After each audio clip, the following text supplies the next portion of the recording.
একটু প্রাণ খুলে হাসতে পারি। আজকে সারাদিন খুব একটা কেউ করতালি দেয়নি, হাততালি দেয়নি।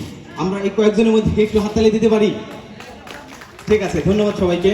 তো আমি জোকস বলার আগে আমরা একটু হাসে নিই। আমার মতো করে আমি একটু হাসি, দেখি আপনারা কি আমার সাথে হাসার তাল মিলাইতে পারেন কিনা।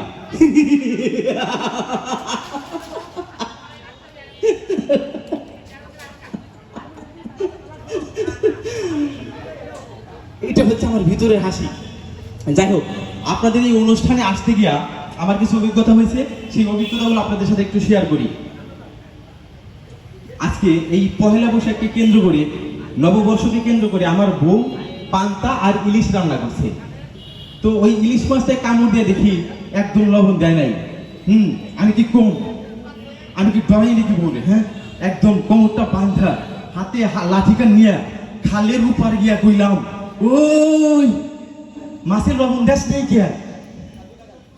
তারপর যখন আপনাদের অনুষ্ঠানে আসতেছিলাম, দেখি একটা মুরগি রাস্তা পার হইবার লাগছে।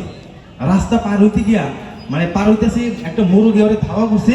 মুরগির ধাওয়া খেয়ে রাস্তা পার হওয়ার সময় একটা গাড়ির নিচে পড়ে মারা গেছে গা। কারণ ড্রাইভার নাই মা, ওই মুরগিটার হাতে আর বলতেছে, আয় হেরি বড় ইমানদার মুরগি ছিল, জীবন দিয়ে দিছে মাগার ইজ্জত দেন কে? আপনাদের অনুষ্ঠানে ঢুকতেই দেখি একটা বাচ্চা হাউ হাউ করে কান্না করতেছে, আম্মু কই, আব্বু কই, আম্মু কই, আব্বু কই। আমি কাশিকে বললাম, বাবা তুমি কি হারিয়ে গেছো? আরে না, আমি হারাই নাই, আমার আব্বু আম্মু হারিয়ে গেছে। বাবা তুমি তো ছোট, তুমি হারিয়ে গেছো, তোমার বাবা মা হারায়নি। দূর মিয়া, বাবা মা হারাই নাই, আমি তো আপনার সামনে আছি, আমার বাবা মা তো নাই, আমার বাবা মাই হারাইছে। আম্মু কই, আব্বু কই, আম্মু কই। এমন করতে করতে ওর আব্বু আম্মু যখন আসছে, আসার পরেও কান্না করতেছে, ও আম্মু কই, আব্বু কই। পরে ওর বাবা বলতেছে, এই যে তোর আম্মু, দেখোস না? কই না না না, এটা আমার আম্মু না। কই না, এটি তোর আম্মু, বেশি মেকআপ করছে তো চিন্তা করতেছিস না। এমন পরিস্থিতির মধ্যে ওই ছেলেটা কি করছে, ওই একেবারে ছোট ছিল তো, ওই গেটের কাছেই পায়খানা করে দিয়েছে। তো কাছেই ছিল পুলিশ, সেই ওইটার অপরাধে পুলিশ ওই ছেলেটাকে আর ওর বাবা মাকে ধরে নিয়ে যেতেছে।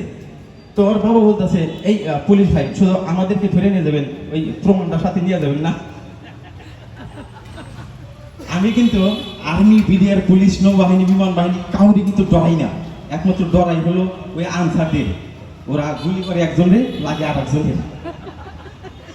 ওই ছাত্রটাকে কিন্তু পড়ানোর দায়িত্ব আবার আমার ঘাড়েই পড়ছিল। আমি ওর একজন টিচার মানুষ, আমার ঘাড়ে পড়লো। পরে ওকে প্রথম দিন যখন পড়াইতেছিলাম, ওরে বললাম, আচ্ছা 10টা লজেন্স থেকে 8টা লজেন্স তোমার ভাইকে দিয়ে দিলে, আর কয়টা থাকে? স্যার আপনি পাগল হয়েছেন, 10টার মধ্যে 8টাই বাইরে দিয়ে দিব, ওরে একটাও দেবো না। আচ্ছা তোমার লজেন্স হিসাব করতে হবে না। এবার একটা ধাঁধা খেলি, বলো তো, একটা বাঘ তোমারে ধাওয়া করলো, তুমি কি করবা? স্যার আমি গাছে উঠবো। ধরো বাঘ গাছে উঠলো, কি করবা? ঝাঁপ। স্যার আমি পানিতে ঝাঁপ দিব। ধরো বাঘ পানিতে ঝাঁপ দিল, কি করবা? ঝাঁপ।